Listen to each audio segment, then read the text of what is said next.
bagian-bagiannya kita bahas mulai dari yang di atas dulu ya, yaitu lensa okuler yang berasal dari kata oculus yang berarti mata. Jadi lensa okuler itu lensa yang letaknya di dekat mata.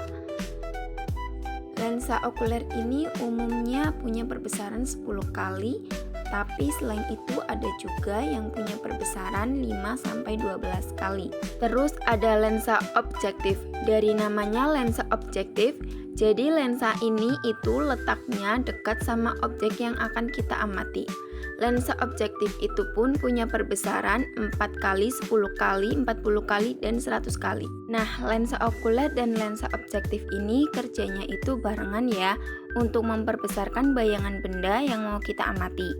Makanya kalau kita mau pakai lensa okuler dengan perbesarannya 10 dan lensa objektif 10, maka perbesaran bayangan benda yang dihasilkan itu jadinya 100.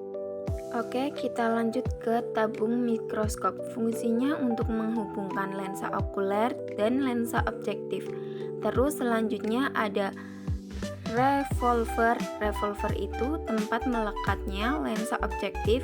Jadi revolver itu bisa diputar-putar buat mengatur perbesaran lensa objektifnya. Ke bagian selanjutnya ya, yaitu cermin. Nah, cermin ini fungsinya untuk memantulkan cahaya dari sumber cahaya. Jadi cermin ini itu bisa digerakin dengan cara diputar-putar biar bisa dapat sumber cahaya yang pas. Terus ada kondensor. Fungsinya itu buat ngumpulin cahaya. Jadi cahaya yang udah didapat dari pantulan cermin itu bakal dikumpulin sama kondensor buat terpusat ke objektif yang mau kita amatin. Nah, biar nggak terlalu terang atau terlalu gelap cahaya yang masuk itu diatur nih sama diafragma. Diafragma ini fungsinya yaitu buat mengatur intensitas cahaya yang masuk ke lensa objektif. Jadi kalau bayangan itu terlalu gelap, maka diafragma tuh bakal dibesarin biar cahaya yang masuk itu bisa lebih banyak. Tapi kalau keterangan, kita bisa kecilin diafragmanya biar cahaya yang masuk sedikit aja. Nah, selanjutnya ada meja preparat. Fungsinya itu buat naruh objek yang mau kita amatin. Di meja ini ada penjepitnya.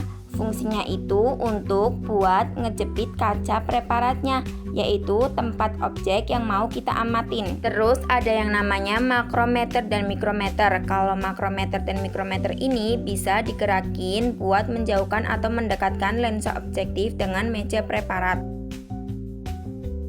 Kalau yang diputar itu bagian makrometer, maka lensa objektifnya bakal bergerak secara cepat.